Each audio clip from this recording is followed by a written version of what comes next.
Hello students, I am Professor Neeta Fulchand Gaikwad. Welcome back in our free education channel English Master.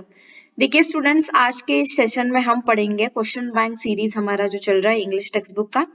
So this is the session about section number 2 जो कि आपके HSC board examination के question paper में रहेगा English के. Section number 2 this is about the poetry and appreciation. तो आज हम सेट 4 क्वेश्चन 3 पोएट्री से रिलेटेड है. सो इसमें हम पोएट्री का सेक्शन कवर अप करेंगे और इसके बाद के लेक्चर में मैं आपको अप्रिसिएशन का अलग से एक्सप्लेन करवा के दे दूंगी. ठीक है, सो चैनल को लाइक कीजिए, शेयर कीजिए एंड सब्सक्राइब कीजिएगा. Let's read it. Question number 3A. Read the given extract and complete the activities given below. ये क्वेश्चन रहेगा आपको 10 मार्क्स के लिए. सो यहाँ पर देखिएगा आपकी जो पोएम है, first poem Song of the open Road, ये यहाँ पर दी है. So this is the poem. So पहले आपको पोएम को अच्छे से पढ़ना पड़ेगा. अगर आपको पोएम का एक्सप्लेनेशन चाहिए in Hindi and in Marathi also, so हमारा प्लेलिस्ट का लिंक चेक कीजिएगा, चैनल पे विजिट कीजिएगा. सो वहां पे पहले आप पोएम खुद समझ लीजिएगा. Each and every single line मैंने डिटेल में एक्सप्लेन करके वहां पर एक्सप्लेनेशन दिया है. So first try to understand what the poet wants to tell you और what the poet wants to tell us through the poem. ठीक है, उसके बाद फिर ये आप क्वेश्चन आंसर स्टार्ट कीजिएगा. चलिएगा. सो question number A1, this is about pick out the two lines which describes the phrase good fortune. देखिए बच्चों, good fortune जिस लाइन में आया है वो लाइंस आपको पिकअप करनी है. So let's see where it is. देखिए, henceforth I ask not good fortune, ये एक हो गया, and I myself am good fortune, ये एक हो गया. So these are the two lines which you have taken from the poem. So henceforth I ask not good fortune and I myself am good fortune, ये दो lines आपको answer sheet में लिखनी पड़ेगी. सो यहाँ पर आपने 2 आउट ऑफ 2 मार्क्स अचीव कर लिए. Let's check question number A2. Still here I carry my old delicious burdens. Give reasons for this statement. देखिएगा, आपको ये जो स्टेटमेंट पोएम में आया है, still here I carry my old delicious burden, जैसे कि वॉल्ट विटमन ने ओल्ड डेलिशियस बर्डन ये एक फ्रेज यूज किया है. This is for what. So इसको आपको एक्सप्लेन करना है. मैंने पोएम के थ्रू भी आपको ये एक्सप्लेनेशन में बता दिया है. So let's check the answer. The poet, answer इस तरह से लिखना है आंसर शीट में बच्चों. The poet has used this combination of words to express that he has many sweet memories of the people and places which he would like to remember forever. यानी अपने जो लोग हैं, उसके जो अपने लोग हैं, उनकी जो मेमोरीज है वो हमेशा के लिए अपने साथ रखना चाहता है. He wanted to convey that his heart is full of sweet memories of good and kind people, though he wants to be free from such attachments. लेकिन उससे आजादी भी चाहिए, because he want to cherish those memories.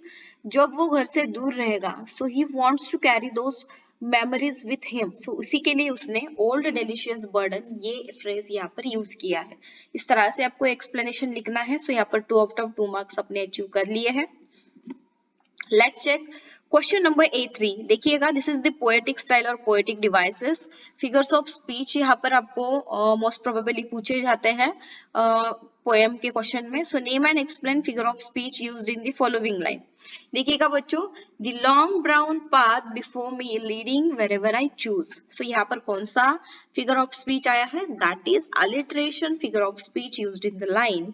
Because of alliteration का तो आपको पता है कि किसी भी लाइन में अगर पर्टिकुलर साउंड वर्ड की शुरुआत में, देखिएगा at the starting of the word, यानी कि लॉन्ग में एल पहले आया है, यहाँ पर लीडिंग में भी एल पहले आया है. तो एल 2 टाइम्स रिपीट हो चुका है इस पूरी लाइन में.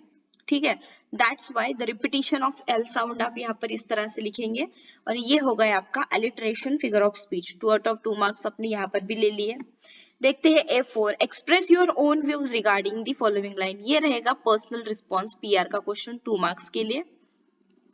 Song of the open road के, song of the open road means what poet, what the poet wants to tell us, ये आपको यहाँ पर एक्सप्लेन करना है. That the line song of the open road exemplifies relaxation. इससे तो पहले रिलैक्सेशन का फीलिंग आता है.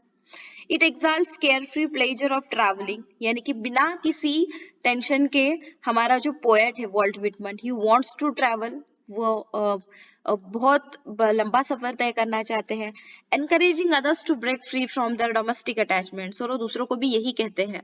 It shows that with freedom one can act freely and productively, यानी कि आजादी से खुल के जीने का मजा ही कुछ और है। इस तरह से this line represent those thoughts and feelings. Okay, इस तरह से अपने 2 मार्क्स के लिए ये 3 to 4 सेंटेंसेस लिखने हैं आपके आंसर शीट में।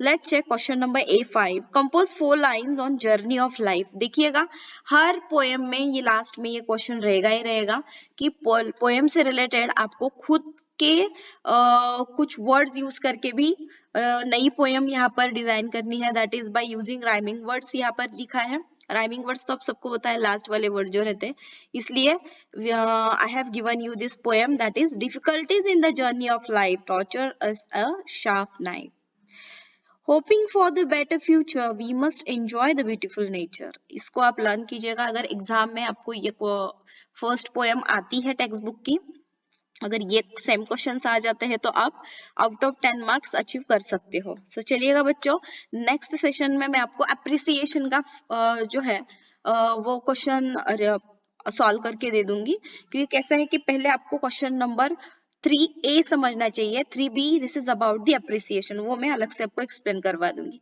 क्योंकि दैट इज फॉर 4 मार्क्स।